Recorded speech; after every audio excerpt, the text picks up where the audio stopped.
ठाकुर जी का दर्शन किया। मीराबाई के चरित्र में आता है कि एक जोशी जी नाम के वक्ता हर साल कथा सुनाने के लिए मेड़ता आते थे। जब छोटी सी मीराबाई अपने दादा राव दूधा जी के साथ में कथा सुनने के लिए गई,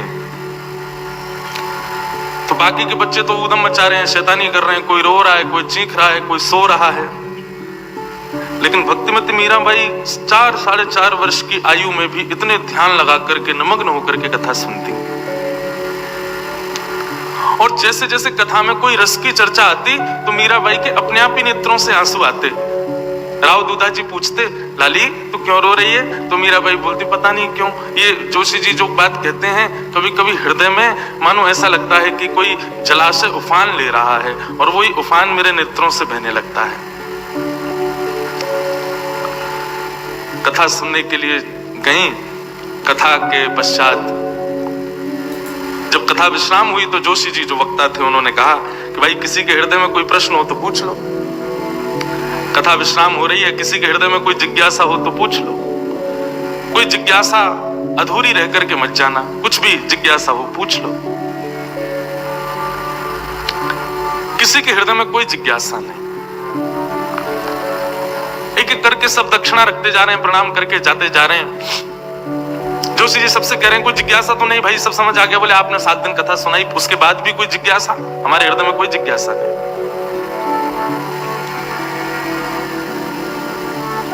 लेकिन जब राव दूधा जी आए और संग में नन्ही सी मीराबाई, सबसे वे कह रहे थे प्रश्न पूछो प्रश्न पूछो, तो मीराबाई ने दूधा जी का वस्त्र पकड़ा और कहा मुझे पूछना है।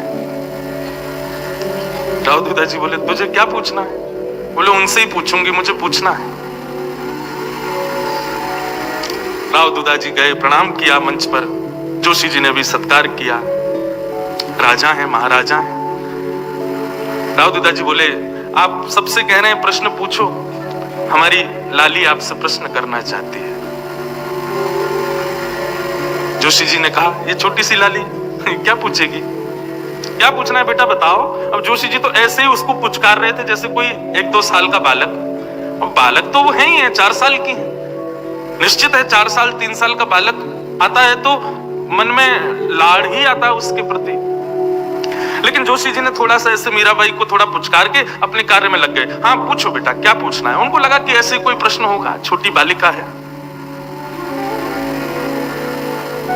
मीराबाई कहती हैं जोशी जी, व्यास जी, आप जिन गिरधर की कथा हमको सुना रहे थे, जिन ठाकुर जी की कथा आप हमको सुना रहे थे, वो मुझे कब मिलेंगे?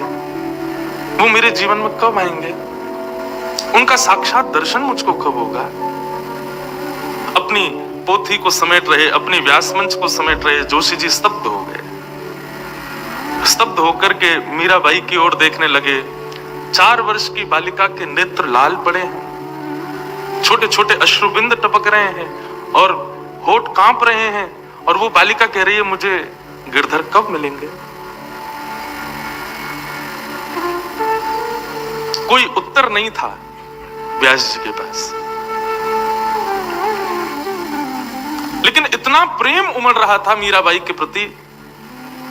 जोशी जी ने मीराबाई को उठा करके व्यासपीठ पे अपनी गोद में बिठा लिया, हृदय से लगा लिया। अत्यंत शीतलता का अनुभव होने लगा और बोले बेटा तुझे कब मिलेंगे ये तो मुझे नहीं पता, पर तेरी वजह से लाखों को मिलेंगे ये मुझे पता है, तेरी वजह से हजारों को दर्शन होगा ये मुझे पता है। ऐसी भक्तिमती मीराबाई। बंधुओं, भक्ति कोई वक्ता के सुनाने से आपके हृदय में प्रकट हो जाए, किसी भक्त के संग करने से आपके हृदय में प्रकट हो जाए, किसी माहौल में रहने से आपके हृदय में प्रकट हो जाए, ये निश्चित है। परंतु यह भी निश्चित है कि भक्ति प्रकट हुई है तो इसका मतलब आपका चयन पहले ही किया जा चुका था, बस उस समय की देरी थी, उस समय का कुछ भाव आना बाकी था। अब उसके लिए बहाना भले ही कथा बने, भले ही सत्संग बने, भले ही कोई वैष्णव भक्त बने, भले ही कोई माहौल बने, लेकिन आप निश्चित मानिए ठाकुर जी के प्रति प्रेम लक्षणा भक्ति प्रकट हुई तो इसका मतलब ये पूर्व नियोजित था, पहले ही ठाकुर जी ने आपको चुन रखा था। बस बहाना बनाने की देर थी। जैसे एक माधवी गोपी मीरा के रूप में प्रकट हुई, निश्चित है आप इस बात को कह सकते हो, मैं और आप, हम लोग भी अपने पूर्व जन्म में कोई ठाकुर जी के थोड़े सामीप्य के कुछ तो रहे होंगे। सबकी नहीं पता, हाँ, पर जो जिनका कृष्ण तन, कृष्ण मन, कृष्ण ही हमारो धन, आठों याम ऊधों में कृष्ण ही सो काम है, जिनको कृष्ण के अलावा कुछ नहीं चाहिए। हमारी बड़ी संकट पड़ती है कहीं कहीं, कथा करने वाले हैं ना, अब मन में तो कृष्ण प्रेम है, लेकिन जरूरी नहीं है कृष्ण प्रेमी ही हर जगह मिलते हैं। कथाएं करने जाते हैं तो कहीं कहीं बड़े विचित्र श्रोता भी मिल जाते हैं। तो सच बता रहे हैं, कोई व्यासपीठ पे बैठ के कुछ छुपाओ नहीं, लेकिन जहां प्रेमी श्रोताओं की कमी होती है ना, वहां तो बस ये लगता है 7 दिन कब पूरे हों, जाए यहां से। लेकिन जहां वैष्णव तिलकधारी, जहां पर थोड़े भी प्रेम लक्षणा भक्ति जिनके हृदय में होती है, ऐसे लोग थोड़े बहुत भी मिल जाते हैं ना, तो मन करता है कि अपने हृदय के सारे भाव उड़ेल दें यहां पर। और विश्वास मानिए, गांधी धाम में मन होता है। हमने वृंदावन रसामृत के लिए पहले गांधी धाम को ही चुना। मीरा, भक्तिमती मीराबाई के विषय में कुछ, देखिए मीराबाई का चरित्र सबको पता है, ये कथा आपके लिए नहीं हो रही, ये मैं अपने हृदय को पवित्र करने के लिए कर रहा हूं। सबको पता है चरित्र, तो चुना गांधी धाम को मीराबाई के भाव के लिए। हम तो कल प्रेम जी से, करण जी से, हमारे सब जो प्रेमी जन हैं, सबसे कह रहा था कि अब मुझे साल में कभी भी कुछ नया विषय बोलना होगा तो मैं गांधी धाम ही आऊंगा। मुझे अच्छा लगता है यहाँ के कहना। आते रहते हैं, कथा करानी, वहां करानी, वहां करानी। कुछ कुछ जगह ऐसी हैं, वहां की कथा के लिए जब फोन आता है तो मैं अगर किसी काम में भी व्यस्त हूं, मेरे कान खड़े हो जाते हैं। अभी जब यहाँ आया तो 2 दिन पहले ही गांधी धाम से एक और परिवार का निवेदन आया कि हमको कथा करानी। मैं अपने किसी बहुत कार्य में व्यस्त था, ये बात कर रहे थे, कहाँ कथा करानी है? बोले गांधी धाम। बोले गांधी धाम गुजरात में? बोले जी, वहां तो महाराज जी अभी आ रहे हैं। मैंने कर रोका, मैंने कहाँ कथा है? बोले गांधी धाम। मैंने कहा हाँ, कह दो, जैसे भी वहां कहो, समय निकाल के दो, कहो उनको। अब इसमें कोई आपकी प्रशंसा नहीं बनती, लेकिन पता नहीं क्यों लाल जी को मुझे सुख लगता है, यहाँ बोलने में सुख आता है, यहाँ अपने भाव प्रकट करने में सुख आता है। और ऐसा गांधी धाम में और भी कई सारे स्थान हैं, वहां सुख आता है बोलने में। जैसे हमारी श्री जी का, हमारी लाडली जी का चरित्र, वो मैं नागपुर में ही बोलता हूं। साल भर में एक बार नागपुर में कथा होगी, वहां राधा रानी का ही चरित्र रहेगा। ऐसे कुछ स्थान हैं, वहां कहने का मन होता है, ऐसे भाव गांधी धाम में। भक्तिमती मीराबाई। तो मैं निवेदन कर रहा था बंधुओं, भक्ति का बीज पहले से ही हम सबके भीतर है, बस सत्संग रूपी, व्यवहार रूपी, भक्ति रूपी ये सूर्य का प्रकाश जब पड़ता है ज्ञान का, तो वही बीज अंकुरित हो जाता है, पुष्प पौधा वृक्ष बनकर के प्रकट हो जाता है। ऐसे ही राव दूधा जी के घर में जन्मी भक्तिमती मीराबाई। बचपन से ही भक्ति परिवार में थी। एक संत वृंदावन से पधारे, राव दूधा जी के यहां बंधुओं वर्णन आता है कि 4 भुजानाथ जी का मंदिर था।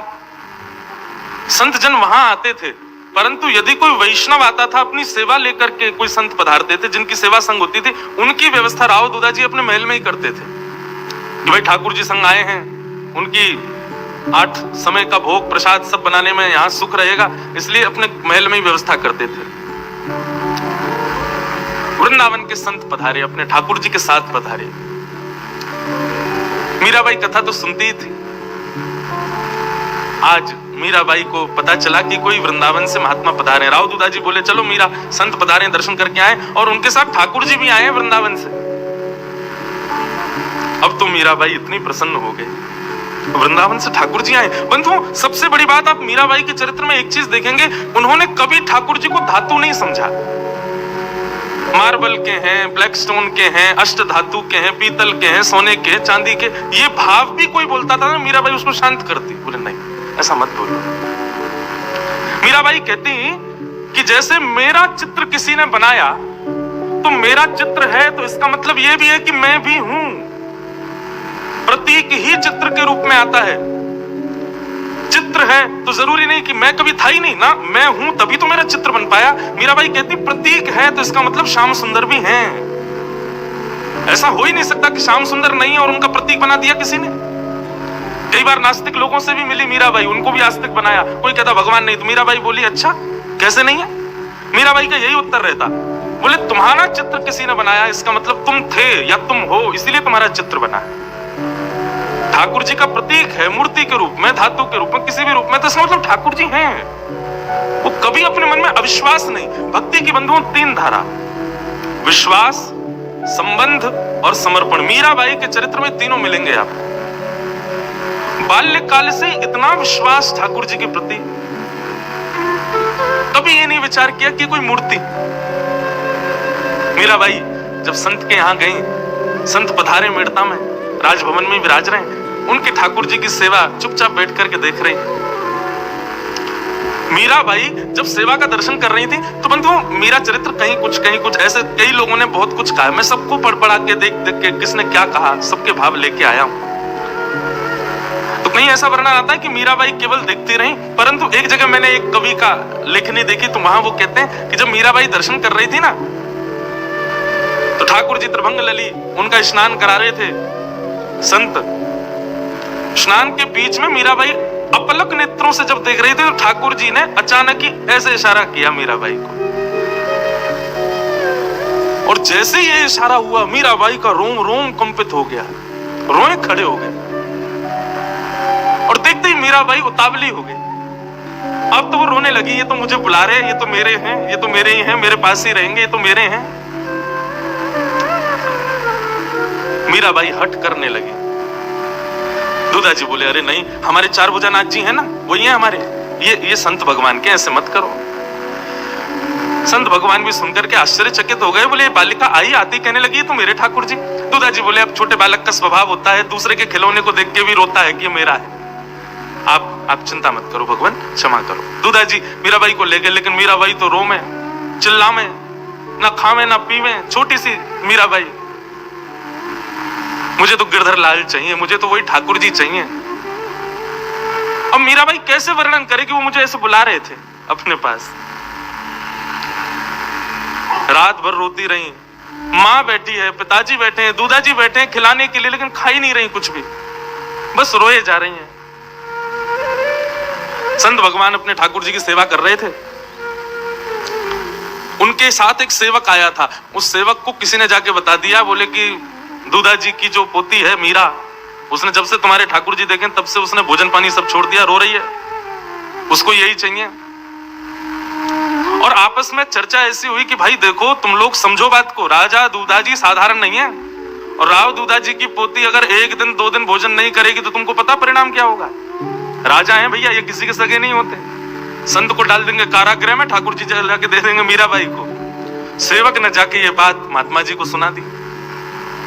बोले महाराज हम वृंदावन से राव दूधाजी के यहाँ इसलिए आए थे ताकि यहाँ पे बहुत संतों का सम्मान होता है, लेकिन आप सोच लीजिए वो जो राव दूधाजी की पोती है वो कल से भोजन पानी नहीं कर रही है, एक आध दिन उसने नहीं खाया तो फिर मैं और आप दोनों कारागृह में जाएंगे ठाकुर जी की वजह से। और आधी रात में ही महात्मा अपने ठाकुर जी को छुपा करके झांपी जी में और चले गए मेड़ता से। सुबह जब राव दूधाजी को पता चला कि महात्मा चले गए भय के कारण, तो उनको बड़ी आत्मग्लानि हुई। बताओ हमारी लाली की वजह से एक महात्मा चले गए। थोड़ी दूर महात्मा पहुंचे, वहां जाकर के ठाकुर जी की पुनश्च सेवा आदि प्रारंभ करने लगे, लेकिन यहाँ मीराबाई की जो स्थिति है वो दिन ब दिन बिगड़ती जा रही। महात्मा सेवा आदि करके ठाकुर जी को पौढ़ा के जैसे सोए, ठाकुर जी स्वप्न में प्रकट हो गए और प्रकट होकर के बोले आपकी सेवा से मैं बहुत प्रसन्न हूं, आपने मुझे सेवा करके बहुत आनंदित किया है, परंतु भगवान अब आपकी सेवा पूर्ण हो चुकी है। मैं अब राव दूधाजी की पोती मीराबाई से अपनी सेवा कराना चाहता हूं, आप कृपा करो अब मुझको उन्हीं को ही दे दो। संत रोने लगे, बोले मेरी सेवा में कोई कमी? बोले कोई कमी नहीं है भगवान, मुझे बहुत आनंद आता, बहुत सुख मिलता है, परंतु मुझे जिससे जितना भाव चाहिए मैं उतना ही लेता हूं, इससे अति की आपको आवश्यकता नहीं है। संत बोले तो अब आगे मैं क्या करूं, सेवा चली जाएगी। तो बोले अब कथा सुनो, अब तक आप मेरी मूर्ति की सेवा करते थे, आप नेत्र बंद करके हृदय में ही चिंतन करो, हृदय में ही मंदिर बना के वहीं सेवा करो, लेकिन मुझे अब जाकर के दूधा जी की पोती को दे दो। संत वापस आए और वापस आकर के राव दूधा जी से कहा अपनी पोती को बुलाओ। और जैसे ही भक्तिमती मीराबाई आई, नेत्र सूज गए छोटी सी मीराबाई के, खाए पिए नहीं है 2 दिन से। संत ने अपने ठाकुर जी प्रदान कर दिए। लय मीरा है गिरधर तेरा, सेवा पूर्ण भई अब मेरी, जागा भाग्य है तेरा। मीराबाई को अपने ठाकुर जी प्रदान कर दिए संत ने। अब तो मीराबाई को जैसे ही ठाकुर जी मिले बड़ी प्रसन्न हो गई, हृदय से लगा करके पूरे राजभवन में घूम रही। बंधुओं, ठाकुर जी का ये नियम है, किसी को यदि बहुत संयोग दे रहे हैं तो निश्चित है किसी को वियोग दे के आए हैं, और जिसको बहुत संयोग दिया है निश्चित है कि एक ना एक दिन उसको भी वियोग देंगे। ये भक्ति सिद्धांत है ठाकुर जी का। वियोग के बिना भक्ति पुष्ट नहीं होती। जो कभी ठाकुर जी के लिए 2 नीर जिसके नेत्रों से नहीं निकले, समझो वो अभी वैष्णव हुआ ही नहीं, उसके हृदय में अभी भक्ति भाव आया ही नहीं, और वो ना कभी उसको ठाकुर जी ने स्वीकार किया भी नहीं है अभी तक। केवल मंदिर जाना, पूजा आदि अर्चना कर देना, आदि आदि करके पूरा जीवन व्यतीत कर देना मात्र से आपने पुण्य कमाया, लेकिन ठाकुर जी को अर्पित करना, ठाकुर जी को अर्जित करना चाहते तो उसके लिए प्रेम लक्षणा भक्ति तो आवश्यक है, और वो बिना विरह के नहीं आ सकती। विरह तो आएगा जीवन। आप मुझे एक भक्त का नाम बता दो जिसने बिना विरह के ठाकुर जी को पाया हो, एक भी नहीं। इसलिए मैं कथा में कहा करता हूं, विरह वरदान है ठाकुर जी का। संत तो बेचारे रोते हुए वहां से चले गए। अरे कोई अपने हृदय के ठाकुर जी, बंधुओं ठाकुर जी की जब सेवा होती है ना, तो वो जो निरंतर सेवा करते हैं वो मूर्ति थोड़ी मानते हैं, वो अपना चित्त ही मानते हैं। उनको कोई दूर कर दे, क्या स्थिति हो। मीराबाई को कष्ट भी हो रहा है हृदय में कि मेरी वजह से एक महात्मा दुखी हो गए, लेकिन प्रसन्न भी हैं, मेरे नाथ मेरे पास आ गए।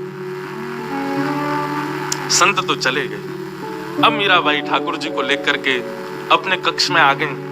सुंदर अपनी ओढ़नी, नई ओढ़नी बिछाई, एक लकड़ी के पाटे पर ठाकुर जी को विराजमान कर दिया। उनके सामने थोड़ी पर हाथ रख के बैठी है, उनसे बातें कर रही हैं। तुम तो बड़े प्यारे हो, देखो तुम्हारे नेत्र कैसे हैं, जैसा जोशी जी सुनाते थे कथा में बिल्कुल वैसे ही हो। नाक कितनी प्यारी तुम्हारी है, थोड़ी कितनी सुंदर सी लग रही है। अब तुम मेरे पास आ गए, मैं खूब तुमको सजाया करूंगी, खूब तुमसे बातें किया करूंगी, हम दोनों संगी रहा करेंगे। इस प्रकार वार्तालाप कर रही हैं। तुम्हारा मन तो लग रहा है ना, दुखी तो नहीं हो ना, याद आ रही होगी ना संत की, लेकिन क्या करें, अब मुझे तुमसे प्रीति इतनी हो गई, तुमको भी हो गई। बताओ, संत तो चले गए थे, तुम ही आ गए उनके साथ। बेचारे बहुत रोए थे जब जा रहे थे, पर क्या करूं, मुझे तो तुम्हारे साथ ही रहना है। बिल्कुल ये भाव ही नहीं है मीराबाई के हृदय में कि एक कोई प्रतिमा है।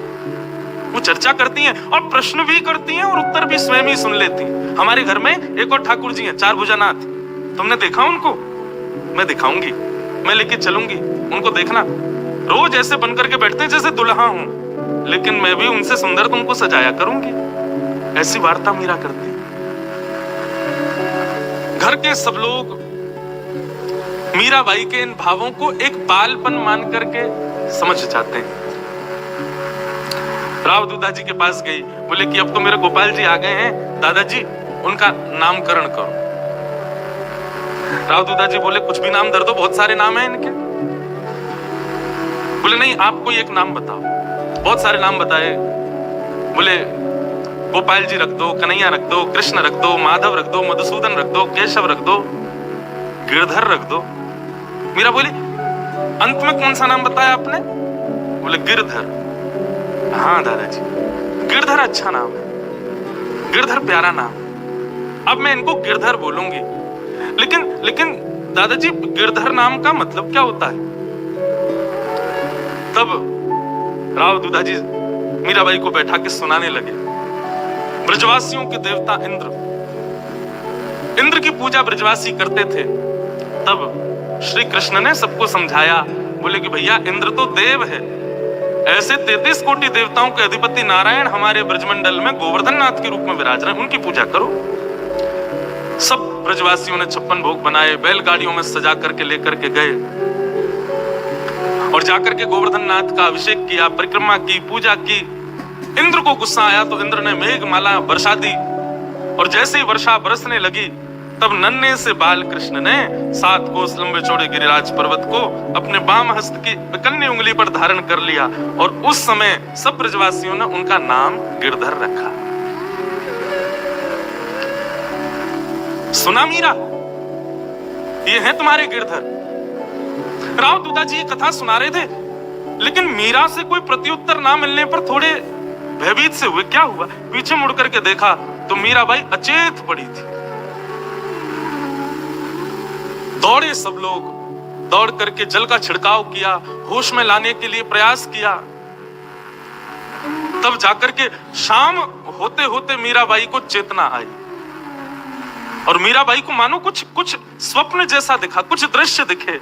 जो माधवी के रूप में उन्होंने दर्शन किया, वो सारी स्थिति उनको थोड़ी थोड़ी स्मृति में आने लगी।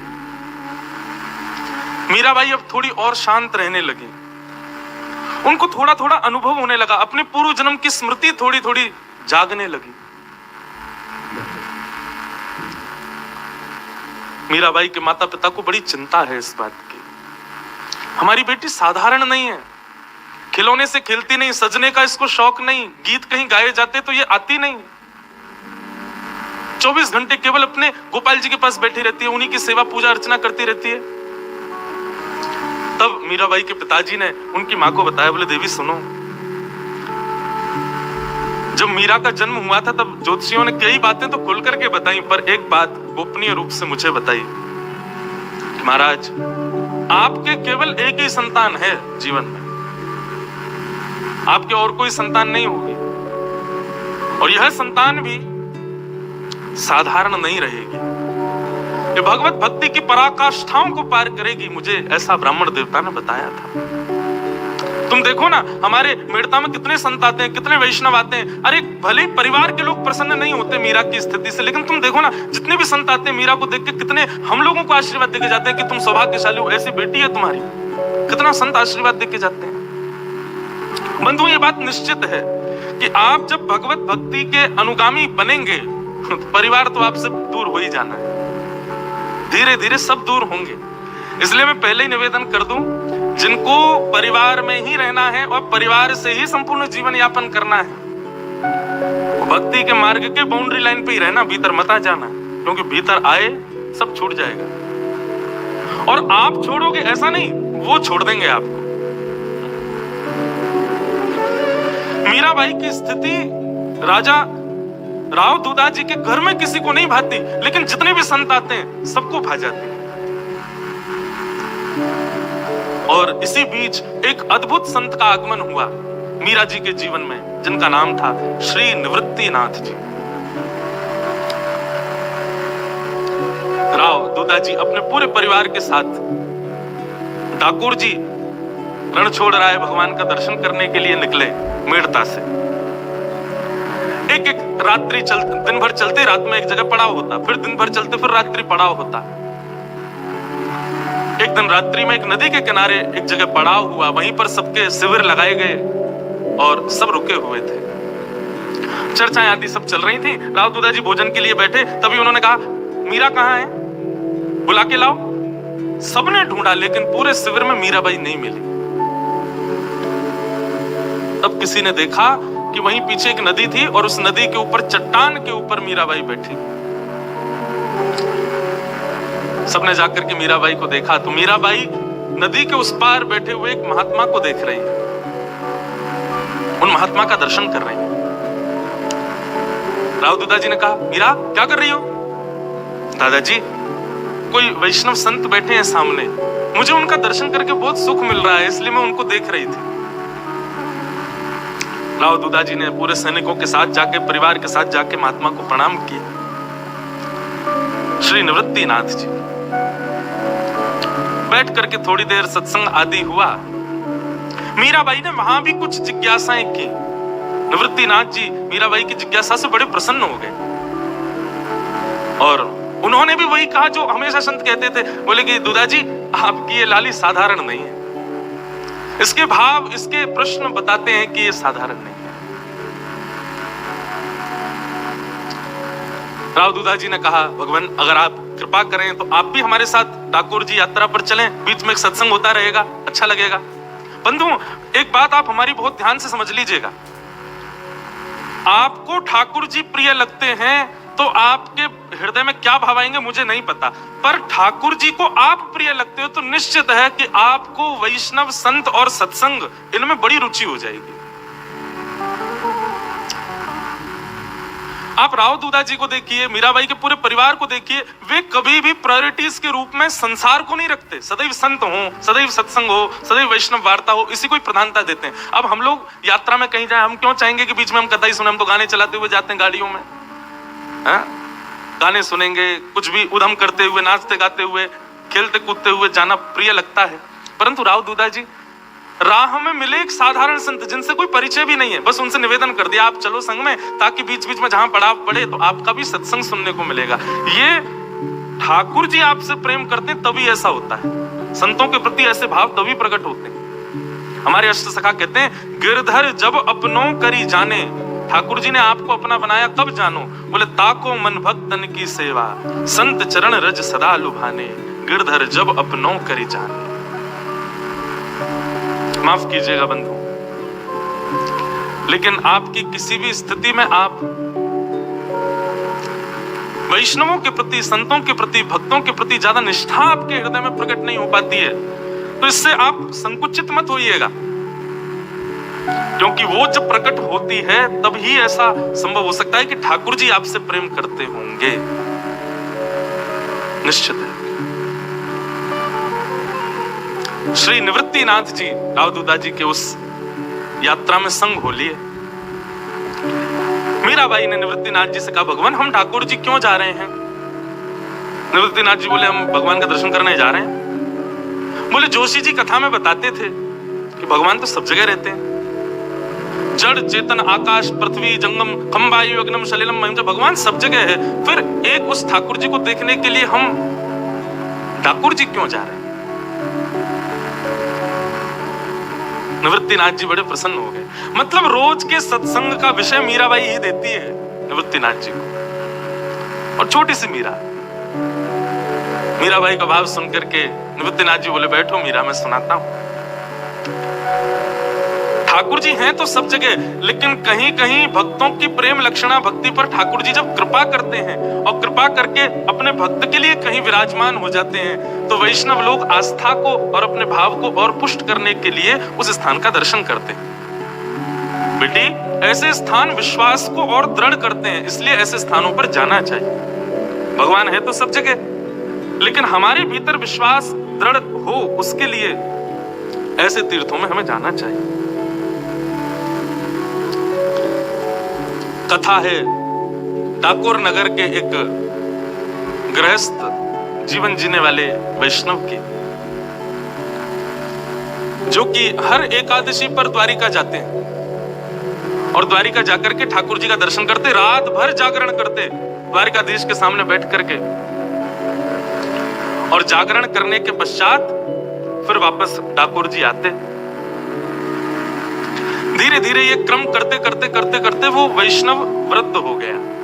ये निवृत्तिनाथ जी ये कथा सुना रहे हैं मीराबाई को।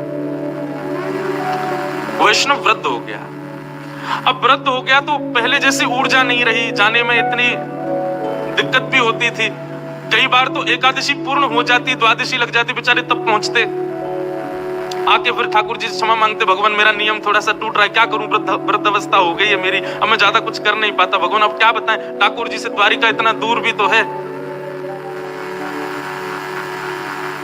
एक दिन एकादशी के दिन वो वैष्णव जब द्वारिका पहुंचे तो रात्रि में जागरण करते करते करते करते उनके नेत्र बंद हो गए, और बंद होते ही उनके चित्त में ऐसा भाव आया कि श्री द्वारिकाधीश उनके गले लग गए हैं और उनके साथ उनकी बैलगाड़ी में बैठ करके ठाकुर जी जा रहे हैं।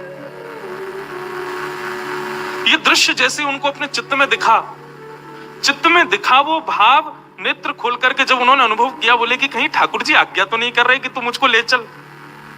अरे ये पाप नहीं कर सकता मैं, पुजारी मुझे बहुत मारेंगे, जान से मार देंगे मुझे। लेकिन मन में सोचने लगे ज्यादा से ज्यादा क्या होगा, मरूंगा, लेकिन अपने ठाकुर को एक बार गले तो लगा लूंगा। अरे साहस कर लूं, पूरा जीवन तो मैंने व्यतीत कर दिया एकादशियां यही मना मना करके। अब ये भाव मेरे हृदय में आया, इसका मतलब द्वारिकाधीश आज्ञा दे रहे हैं। अपना नाम लेकर के बोले आज पीछे मत हट। अरे किससे डरता है तू, द्वारिकाधीश तेरा स्वामी है, उसके आगे किससे डरता है तू। आज थोड़ा साहस कर ले, ठाकुर जी को लेके भाग चलते हैं ठाकुर जी। और अर्धरात्रि का समय जैसे तैसे करके मंदिर के अंदर प्रवेश कर गए।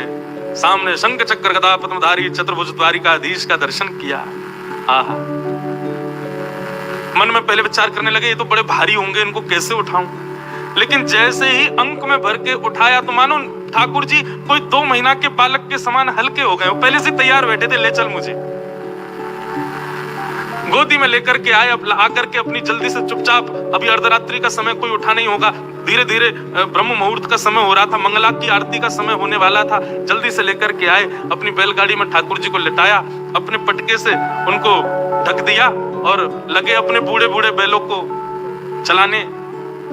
चिंता भी हो रही है मन में, धक धक भी चल रही है, श्वास भी ली नहीं जा रही, वृद्धावस्था है।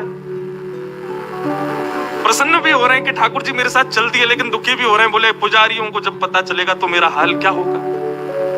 हे द्वारिकाधीश, मैं तो आपकी आज्ञा मान के आया हूं। हे द्वारिकानाथ, हे मेरे जगन्नाथ, मेरी रक्षा करना।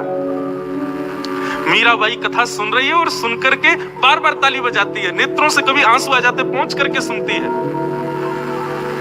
फिर क्या हुआ, बोले वो वैष्णव ठाकुर जी को लेकर के जाने लगा। इतने में ही द्वारिकाधीश के मंदिर में पुजारियों ने जब प्रवेश किया, हल्ला मच गया पूरी द्वारिका में। ठाकुर जी चोरी हो गए, ठाकुर जी चोरी हो गए, ठाकुर जी को कोई ले गया। पूरी द्वारिका की खोज की गई, कौन था रात्रि में यहां पर, तो पता चला कुछ वैष्णव जागरण कर रहे थे। तभी उनसे पूछताछ हुई तो वो बोले एक हमारे साथ ठाकुर जी का भक्त था, वो नहीं मिल रहा है, बाकी सब यही है। अपने अपने घोड़ों पर बैठ करके लोग दौड़े ठाकुर जी के मार्ग पर। वो वैष्णव ठाकुर जी को लेकर के जा रहा था, वो पीछे मुड़ मुड़ करके देख रहा था, तभी देखा कि प्रचंड धूल उड़ रही है, मानो घोड़े आ रहे हैं। अब तो घबराहट भरने लगी, बेचारे बूढ़े बूढ़े बैल कितना भागेंगे। और भगा मैं उनको, बोले भागो, लेकिन ठाकुर जी तो बहुत दूर है अभी। मन में विचार करने लगे क्या करें। हे द्वारिकाधीश कृपा करो। तभी एक बावड़ी, एक तालाब जैसा रास्ते में दिखाई दिया और उनके हृदय में तुरंत चेतना आ गई कि मैं ठाकुर जी को लेकर के नीचे इसमें विराजमान करके और मैं खाली बैलगाड़ी लेके आगे बढ़ूंगा। जब बैलगाड़ी में कोई दिखेगा नहीं तो सैनिक छोड़ देंगे, जब सैनिक भाग जाएंगे तब लेके फिर चला जाऊंगा। ठाकुर जी को गोद में उठाया, नीचे बावड़ी में ले जाकर के एक झरोका सा था, वहां जाकर के द्वारिकाधीश को विराजमान कर दिया और वापस बैलगाड़ी में आकर के आगे बढ़ने लगे। इतने में ही वे सब द्वारिका के सैनिक हों, पुजारी हों, वे सब घोड़े पर चढ़ के आ गए। कहां जा रहे हो? बोले एकादशी का जागरण था, करके वापस ठाकुर जी जा रहा। बोले ठाकुर जी चुराए तेने? तो नहीं भगवान, मैं क्यों चुराऊंगा ठाकुर जी को, तलाशी करो इसकी। उसकी बैलगाड़ी उठा कर सब जगह से देखा तो घास फूस सब उठाई। तभी वहां पर द्वारिकाधीश की पीतांबरी दिखाई दे गई, पटका दिखाई दे गई। और पटका देखते ही बोले ये पटका किसका है? फिर पटका देखते ही हाथ पांव कांपने लगे। जैसे ही हाथ पांव कांपते हुए देखे, बोले इसी ने ही चोरी किए, ठाकुर जी कहीं रख दिए, पूछो इससे। एक दो बार पूछा, नहीं बताया तो सबने उसको बहुत मारा। मीराबाई जोर जोर से रोने लगी सुन करके। अरे वो क्यों मार रहे हैं उनको? ठाकुर जी भी तो उनसे राजी हैं, उनके साथ जाना चाहते हैं, फिर वो क्यों मार रहे हैं उनको? निवृत्तिनाथ जी शांत करें, बोले मीरा सुनो, आगे सुनो। बहुत मारा, लहूलुहान हो गया वो वैष्णव। जब रक्त निकलने लगा तब हाथ जोड़ करके मुस्कुराने लगा, बोले कोई बात नहीं, मेरे प्राण निकल जाएं, लेकिन मेरी अंतिम इच्छा पूर्ण हो गई ना, द्वारिकाधीश को मैंने गले लगा लिया, अब भले ही मेरे प्राण निकल जाए। इतने में ही उस बावड़ी में से आवाज आने लगी, अरे मूर्खों, तुम मेरे भक्त को मान रहे हो? क्या तुम्हें पता नहीं कि भक्त और भगवान में अंतर नहीं होता? तुम उसको मार रहे हो, क्यों मार रहे हो? वो मुझे लेकर के नहीं जा रहा है, मैं उसके साथ जाना चाहता हूं, मेरी इच्छा है उसके साथ जाने की। और तुम लोग जो उसको पीड़ा दे रहे हो, उस पीड़ा का परिणाम देखो, मेरे भी अंग से रक्त निकल रहा है, पूरे तालाब का रंग रक्त वर्ण का हो गया है। जब ये स्वर सुना, सब पुजारी और सैनिकों ने जाकर के जब बावड़ी में देखा तो पूरी बावड़ी का रंग रक्त वर्ण का हो गया। सब लोग क्षमा मांगने लगे, बोले भगवान क्षमा कर दो, अपराध हो गया। ठाकुर जी ने कहा अमुक अमुक तिथि के दिन उस स्थान पर मेरा दूसरा स्वरूप तुमको प्राप्त होगा, उसको ले जाकर के तुम विराजमान कर देना, मुझे अभी इन्हीं के साथ जाने दो। तब वो वैष्णव, उसके पूरे हाथ पैर सब जगह जख्म हो गया था, नीचे गया, जाकर के द्वारिकाधीश को देखा। इतना प्रेम द्वारिकाधीश करते हैं ये जानकर के उसने जैसे अपने हृदय से लगाया ठाकुर जी को, उसके सारे जख्म ठीक हो गए, बिल्कुल स्वस्थ हो गया। और ठाकुर जी को लेकर के डाकोर जी में विराजमान हुआ। वही डाकोर जी में रणछोड़ राय के रूप में विराजमान है। मीराबाई ने जब ये कथा सुनी, अब तो मीराबाई उतावली हो गई, सबसे कहने लगी हम कब पहुंचेंगे डाकोर जी, हम कब पहुंचेंगे, कब दर्शन होगा हमको उनका, मुझे उनको देखना है जो अपने वैष्णव भक्त के साथ चले आए।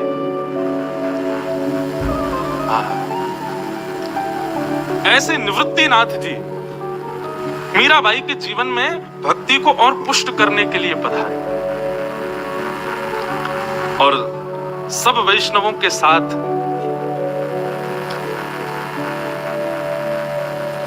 डाकोर जी गए और डाकोर जी जाकर के द्वारिकाधीश का दर्शन किया। रणछोड़ राय भगवान का दर्शन करके सब आनंदित हो गए, मीराबाई प्रसन्न हो गए। जैसे जैसे जीवन आगे बढ़ रहा है, मीराबाई का विश्वास उतना दृढ़ होता जा रहा है। एक दिन मीराबाई अपने ठाकुर जी के श्रृंगार के लिए पुष्पों का हार बना रही थी। और जैसे पुष्पों का हार बना रही थी, इतने में ढोल नगाड़े ताशे बाजे बजने की आवाज आने लगी। आज भी बंधुओं, हमारे घर के बाहर से कोई जैसे ढोल नगाड़े ताशे बजे तो बच्चे भागते पहले, क्या हो रहा है, क्या हो रहा है। मीराबाई भी अपने कार्य को छोड़ करके भागी और भाग करके जब खिड़की से देखा, राजमहल के बाहर के रास्ते से ढोल ताशे नगाड़े बज रहे हैं, लोग बाग नाच रहे हैं, हाथी चल रहे हैं, ऊंट चल रहे हैं, बड़े बड़े राजा महाराजा उनके ऊपर बैठे हैं। और तभी एक सुंदर सी घोड़ी, और उस घोड़ी पर बढ़िया सुंदर वस्त्र पहने, सिर पर सेहरा पहने, सिरपेच लगी है, मुखमंडल पर बढ़िया सुंदर प्रसन्नता है, आंखों में काजल लगे हैं, आहा अद्भुत राजकुमार एक घोड़े पर बैठ करके सवार जा रहा है। मीराबाई अपनी मैया के पास गई, बोले मैया ये क्या हो रहा है, देखना जरा बाहर। तब मैया ने आके बताई, बोले लाली ये बारात जा रही है। बोले बारात, वो क्या होता है मैया? बोले अरे बारात मतलब ब्याह के लिए बारात जा रही है। ये आगे हाथी पे उस वर के उस दुल्हा के पिताजी बैठे हैं, उसके दादाजी बैठे हैं, और वो जो घोड़ी पे सुंदर सा राजकुमार बन के बैठा है ना, सिर पर पगड़ी बांध करके, सिरपेच लगा करके, बढ़िया सुंदर श्रृंगार करके, इतना प्रसन्न हो रहा है। बोले हाँ। बोले वो दुल्हा है, वो दुल्हा है, अपनी दुल्हन से ब्याह करने जा रहा है। मीराबाई बोली दुल्हन कौन होती है? बोले संसार की हर कन्या एक दिन दुल्हन बनती है, और उसका दुल्हा ऐसी घोड़े पर बैठ करके आता है, उससे ब्याह रचाता है और फिर उसको अपने संग ले जाता है। मीराबाई बोली तो मेरा भी दुल्हा ऐसे ही आएगा? बोले हाँ तेरा भी दुल्हा ऐसे ही आएगा। मीराबाई बोली कब आएगा? अब माँ बोली अब ये कोई पूछने की बात है, अरे भी बड़ी तो हो जा, एक दिन तेरा भी दुल्हा आएगा। अब तो मीराबाई उस प्रसन्न राजकुमार को देखकर के मन में उनके भाव उत्पन्न होने लगे, नहीं नहीं मुझे भी ऐसा दुल्हा चाहिए, अभी चाहिए, माँ मेरा भी ब्याह कराओ, मुझे बताओ मेरा दुल्हा कब आएगा। माँ बोली ये कोई पूछने की बात है मीरा, थोड़ी बड़ी हो जा, थोड़ी समझदारी आ जाए तेरे भीतर, फिर तेरा भी ब्याह करा देंगे। जैसे कल हम सुन रहे थे ना, ठाकुर जी रो रहे थे यशोदा मैया के आगे, अभी बहू लाऊंगो, मेरा अभी ब्याह कराओ, ऐसी भावना मीराबाई की होने लगी। बोले नहीं अभी दुल्हा लाओ, अभी मेरे लिए ऐसी बारात मंगाओ, अभी हाथी के ऊपर मेरे ससुर जी को चढ़ा के लाओ, मैं भी ऐसे राजकुमार के साथ वरण करूं, मेरे वरण कब होगा, मेरे दुल्हा कब आएंगे। रोने लगी मीराबाई, रोते रोते पूरा घर बेहाल कर दिया। मैया ने आकर के हृदय से लगाया, बोले रोती क्यों है? बोले मुझे बताओ मेरे दुल्हा कहाँ है। माँ ने सोचा क्या करूं, इतना रो रही है, इतनी परेशान कर रही है, तभी सामने चौकी पे बैठे मीरा के गिरधर, उनकी ओर दृष्टि पड़ी माँ की। अरे देख देख देख देख इधर आ, देख तेरा दुल्हा मिल गया मुझे। कहाँ है माँ, कहाँ है कहाँ है कहाँ है?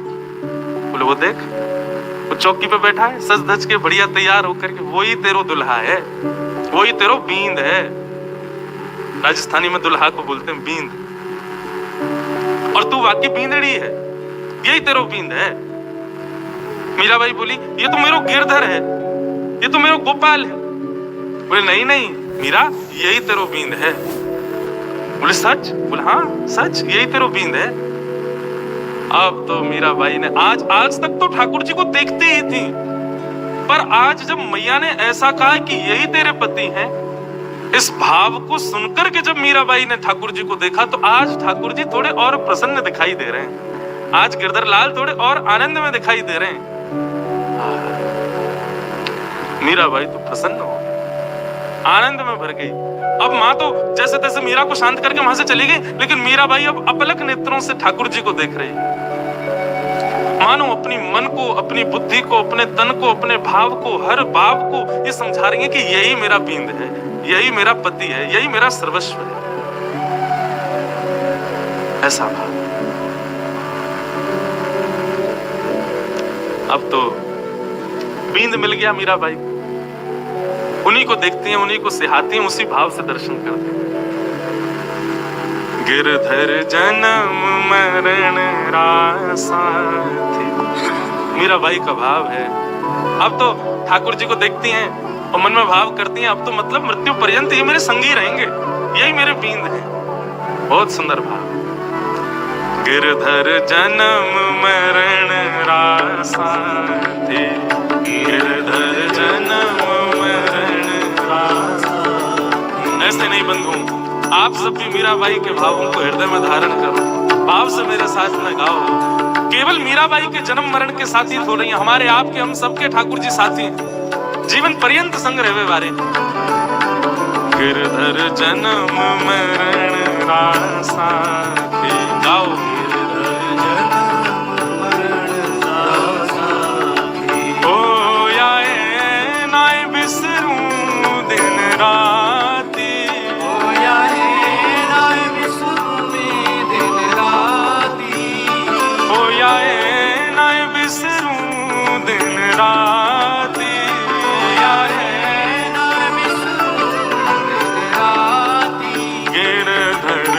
जन्म मरण रासा,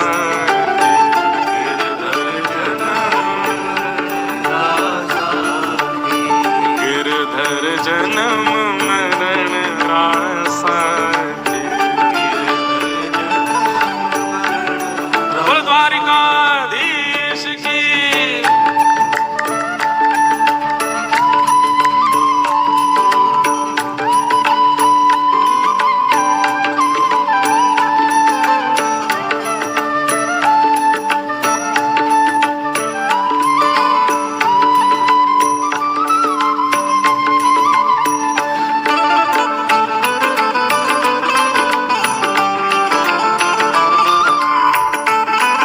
अब तो मीराबाई को अपने बींद मिल गए।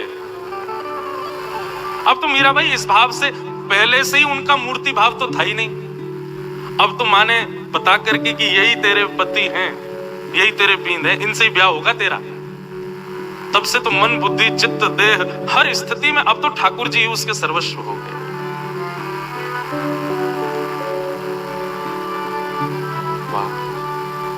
बंधुओं, आज्ञा गुरुणाम। एक बात और मैं कथा में कहा करता हूं कि प्रेम लक्षणा भक्ति के मार्ग जो है ना, ये बुद्धि लगाने के विषय नहीं है।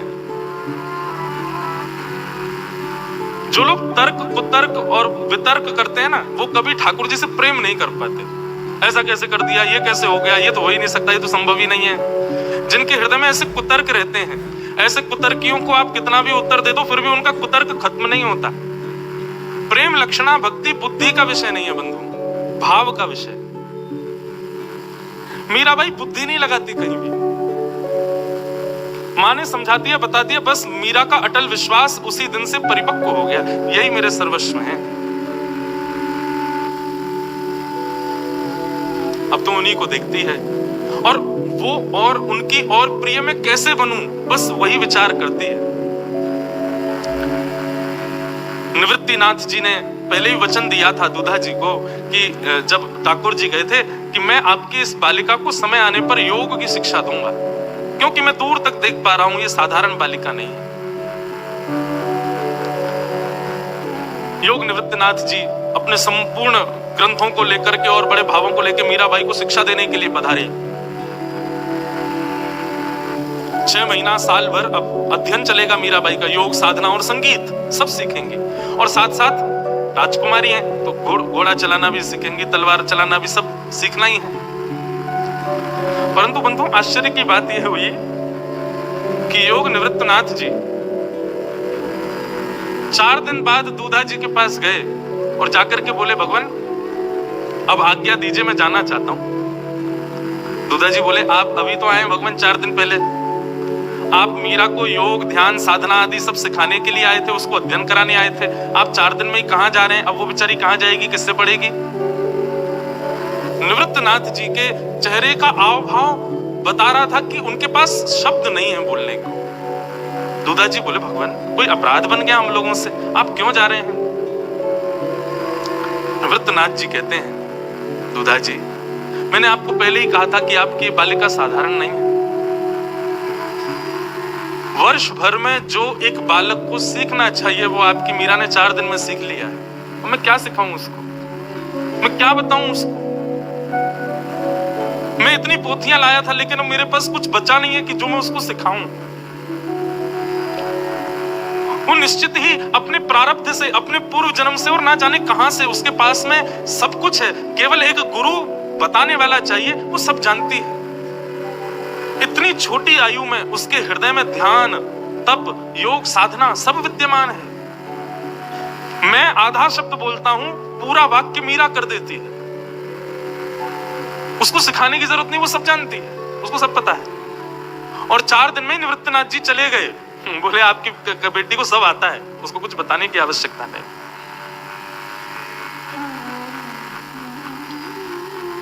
धीरे धीरे मीराबाई बड़ी हो रही है, संतों का आगमन लगा ही रहता है। अब तो गिरधर को पति रूप में ही देखती हैं। एक दिन एक श्याम कुंज करके भी बनवाई दूधा जी ने, राजमहल के भीतर ही बढ़िया सुंदर लता गुल्म पत्रों के बीच में एक कुंज बनाई है जहां पर गिरधर लाल जी विराजते हैं, श्याम कुंज। मीराबाई अधिकतर वहीं बैठी रहती, वहीं आगे एक सरोवर है। एक दिन मीराबाई उस सरोवर के नीले नीले वर्ण को देख रही थी। मैंने बंधुओं कल बताया था ना कि मीराबाई हर जगह कृष्ण को खोजती। जैसे कि संतों ने आके बताया, बोले मीरा दोपहर में राजभोग धराने के बाद फिर ठाकुर जी के थोड़ी देर के लिए कपाट बंद किया करो। मीराबाई बोली क्यों? बोले अरे लाला गैया चरावे जावे तो उतनी देर ठाकुर जी को अवकाश करना चाहिए। तो मीराबाई बोली उतनी देर मैं क्या करूं फिर? बोले नेत्र बंद करके चिंतन करो, ध्यान करो। तो वही राजभोग का समय, राजभोग के बाद पर्दा लगा के मीराबाई उस नीले नीले जलाशय को देख रही थी जो सरोवर श्याम कुंज का है, और उसके गहराई को देख रही थी और बार बार कह रही थी ऐसे ही तो हमारे लाल जी हैं, ऐसे ही तो हमारे श्री कृष्ण हैं, ऐसा ही तो उनका वर्ण है। बस ये चिंतन करते करते करते करते करते उस श्याम वर्ण के उस सुंदर जलाशय में कटाक्ष नेत्रों का दर्शन हुआ। सुंदर मुस्कान, अद्भुत दंतावली, सुंदर कपोल, घुंघराले केश, मधुर मधुराति मधुर ठाकुर जी का वो वपुः। कटाक्ष नेत्रों से मीराबाई को देख रहे हैं। मीराबाई ने जैसे ही स्पर्श किया, स्पर्श करते ही नेत्र बंद हो गए, और जो माधवी को यमुना के तट पर जल उचाने के समय दर्शन हुआ था, वही दर्शन, वही सुगंध, वही स्पर्श, वही भाव, वही आभा मंडल, वही वातावरण, वैसा ही सब कुछ अनुभव होने लगा। और वो चिंतन करते ही मानो मीराबाई के नेत्र बंद हो गए, और धीरे धीरे धीरे धीरे मीराबाई उसी जलाशय में प्रवेश करती जा रही हैं। स्वर आया कान में, तेरो नाम का है री, यहाँ क्या कर रही है? अरे तेरा रूप तो बड़ा चोखो लगे हैं, दिन रात मेरी सेवा करे, पूजा करे, मुझको भी तू बड़ी भाव है। अरे अपना नाम तो बता। मीरा हिचकिचाते हुए अपना नाम बोल रही हैं, शब्द निकल नहीं रहे मुख से, भूल गई हो मानो मेरा नाम क्या है। ऐसा वातावरण आभा मंडल हो गया। मुख से निकला मीरा। मीरा शब्द सुनते ही ठाकुर जी जोर से हंसने लगे। अरे बड़ा चोखो नाम है तेरा तो, चल आजा, जल में गाय गुजारी, अरे आ देख देख देख तू डूब जाएगी। और इतना कहते ही ठाकुर जी अंतर ध्यान हो गए। मीराबाई को अभी तक अनुभव नहीं था कि वो जल में जा रही हैं, और अचानक पैर फिसला और मीराबाई उसी जलाशय में गिर पड़ी। सखियां दौड़ी, दौड़ करके आई, मीराबाई को चेतना दी, बाहर निकाला, पैरों को मलना प्रारंभ किया, हाथों को मलना प्रारंभ किया, जैसे तैसे चेतना आई। सब पूछ रहे हैं मीरा क्या हुआ था, तुम जल में कैसे गिर गई? किसको बताएं, कैसे बताएं, वर्णन का विषय नहीं है। और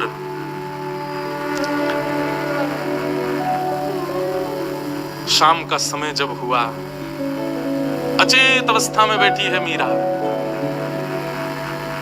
आज उत्थापन का समय जैसे हुआ, पर्दा खोला, वो स्पर्श अभी तक अनुभव हो रहा था मीराबाई को, वो स्वर अभी तक कानों में गूंज रहे थे, वो मधुर मुस्कान, वो मधुर नेत्र कटाक्ष, मधुराति पतिर अखिलम मधुरम, हसितम मधुरम, चलितम मधुरम, ये सब मीराबाई के स्फूर्ति में बार बार स्फुटित होता जा रहा था। हाथ में तानपुरा लेकर के मीराबाई झंकृत कर रही हैं तारों को, और झंकार देते देते देते देते देते देते बहुत देर तक बैठी रही, बस अपलक नेत्रों से गिरधर को निहार रही हैं। और झंकार करते करते आज पहली बार मीराबाई के मुख से उनके जीवन का सर्वप्रथम पद प्रकट हुआ। और मीराबाई ने अपना पहला पद गाया। बंधुओं, ये पद गायन या ये भावों के गायन सीखना नहीं पड़ता कहीं से। अब वृंदावन रसामृत पद हम लोग गाते हैं कथा के विश्राम में, वो यहीं गांधीधाम में ही लिखा गया था। और हमारे प्रेम जी को, किरण जी को पता है कि जब वो कथा यहाँ हुई थी अप्रैल में, मुझे नहीं पता था कि कथा स्थान पर सप्तनिधियों के चित्र लगाए गए। बस वृंदावन रसामृत था, तो मैंने सोचा कुछ तो नया करना चाहिए। बस कथा में आने से 2 घंटे पहले बैठा, हमारे प्रेम जी, हमारे संगीतज्ञ आदि सब पधारे, इनके संग बैठ के मैंने कहा कुछ नया लिखना है। बोले क्या करना महाराज जी? मैंने कहा हमारे वृंदावन के 7 निधि हैं, उनको एक पद में प्रणाम हो ऐसा कोई भाव लिखना है। लाल जी का स्मरण किया, प्रणाम किया, और कथा में आने से 15 मिनट पहले पद की रचना हुई। श्यामा हृदय कमल सो प्रकट्यो श्याम हृदय को। और जैसे मैं पद लिख करके लाया, गाड़ी से उतरती मैंने देखा तो वहां सप्त निधियों के चित्र लगे हुए थे बाहरी। मुझे वो अनुभूति आज तक याद है, मेरे रोंगटे खड़े हो गए थे जब मैंने 7 के चित्र देखे। मैंने कहा ये कैसे हुआ? मैंने किसी को नहीं बताया था कि मैं सप्तनिधियों का आज पद गाने वाला हूं। उस पद का निर्माण स्वतः हुआ। तो इससे ये बात से, तो अब राधा रमणम हरे हरे ब्रज जन प्रियतम बाल मुकुंदम, ये पद भी कोई कहीं से सुन करके देख करके लिखा नहीं क्या। ऐसी फ्लाइट में जा रहा था सूरत, बैठे बैठे मन में भाव आया। एक जगह कथा थी बंगाल में, वहां कहीं से कुछ पद, कहीं से कुछ पद, ऐसे थोड़ा जोड़ जोड़ के जो भाव मन में आते गए लिखते चले गए, और वो पद का निर्माण हो गया। आज कितने वैष्णव उसको सुनते हैं, आनंदित होते हैं। राधा रमन जी में कई बार तो कई वैष्णव जाकर के ठाकुर जी का दर्शन करते हैं, जोर जोर से उस पद का गायन सुनाते हैं ठाकुर जी को। मेरे मन को इतना सुख मिलता है कि चलो किसी भाव से सही दास की वाणी पहुंच तो जाती ठाकुर जी के पास। तो ये पद आदि सीखने की जरूरत नहीं है बंधुओं। जब कृष्ण प्रेम हृदय में स्फुरित होगा, अपने आप गाने लगोगे आप कहोगे तो महाराज जी आप क्या कहना चाहते हो कि आपके हृदय में प्रेम आ गया? हम तो कह रहे हैं आ गया है, हम तो कह रहे हैं स्पष्ट कि हमारे हृदय में आ गए ठाकुर जी, इसीलिए आ जाते हैं। लेकिन ये कोई अभिमान रूप में नहीं कह रहा हूं मैं, केवल आपका विश्वास दृढ़ हो इसलिए कह रहा हूं। ठाकुर जी जिस दिन चित्त में आएंगे, अपने आप शब्द निकलेंगे मुख से, जैसे आज मीराबाई के निकले।